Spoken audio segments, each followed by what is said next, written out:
अब तो जांच भी आंच के घेरे में आ रही है। अर्थात ये जो तथाकथित मोहल्ला क्लिनिक थी, इसके अंदर इन्होंने जांच की व्यवस्था की थी, यानी पैथोलॉजिकल टेस्टिंग की।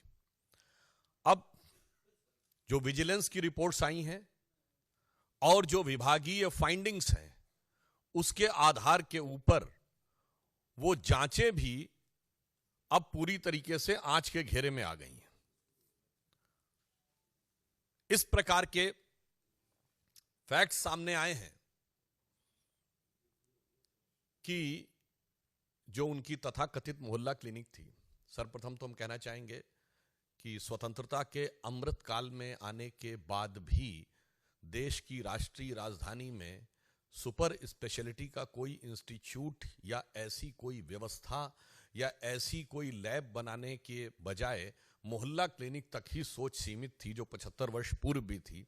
परंतु उसमें भी क्या हुआ, मीडिया में भी ऐसी रिपोर्ट्स हैं, कई स्वयंसेवी संगठनों ने भी इस विषय के ऊपर ध्यान आकर्षित किया था और जांच में भी आया कि एक दिन में 500 पेशेंट देखे गए हैं। अधिकतम संख्या 533 है, जबकि जो औपचारिक समय है मोहल्ला क्लिनिक का वो सुबह 9 बजे से 1 बजे तक है।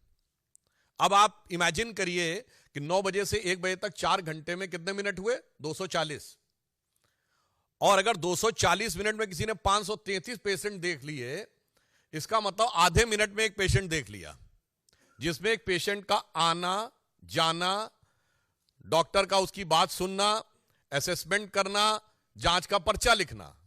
महोदय, मैं कहना चाहता हूं कि जब त्योहारों के दिनों में बड़ी भीड़ होती है ना, तो आप जाते तो मंदिर में बड़ी भीड़ होती है, इतने सेकंड्स में तो व्यक्ति उस धक्का मुक्की में दर्शन भी नहीं कर पाता है जितने में आपके डॉक्टर ने उसके दर्शन करके रोग को समझकर रोग का निदान समाधान सब लिख दिया।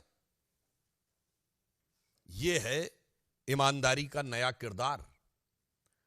और टेक्निकली मैं पूछना चाहता हूं, ये वो सरकार है ना जिसने कहा था कि हम सीसीटीवी का पूरा जाल बिछा देंगे दिल्ली में, तो मोहल्ला क्लिनिक्स में सीसीटीवी हैं कि नहीं?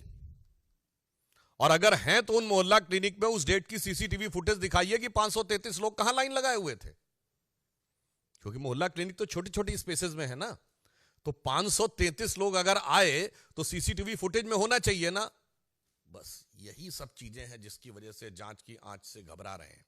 और इसमें जो प्रोसीडिंग्स में बात आई है, मैं कोट करना चाहता हूं कि necessary discipline proceedings may be initiated against the project director OLS outsource lab services। महत्वपूर्ण बात यह है कि यह सरकारी एजेंसी नहीं कर रही है, यह सब आउटसोर्स है, यानी प्राइवेट एजेंसीज को जांच दे रखी है। And others of the OLS branch for non-compliance of the directions of the Honorable LG which could have led to the loss of exchequer। यानी अब यह संदेह है कि वहां वो मरीज ही नहीं थे जिनके नाम के ऊपर बिलिंग रेज करके टेस्टिंग करा दी गई। A detailed vigilance inquiry may be conducted to bring out the quantum of loss of the exchequer to the collusion of the director and support staff with the private agencies। अब जो उपराज्यपाल महोदय ने ये लिखा है और ये अब पब्लिक डोमेन में है मीडिया में, उसके बिंदु क्रमांक 33 पे देखें तो लिखा हुआ tens of thousands of tests were recommended prima facie to the ghost patient, यानी जिनका अस्तित्व ही नहीं था। यही अंतर है। हमारे प्रधानमंत्री श्री नरेंद्र मोदी जी के द्वारा हर चीज डिजिटली ट्रांसफर होती है, इसीलिए ये लोग आधार का भी विरोध करते थे, क्योंकि यदि व्यक्ति का आधार कार्ड है और डिजिटली उसके अकाउंट में ट्रांसफर हो रहा है तो उसमें किसी भी प्रकार का झोल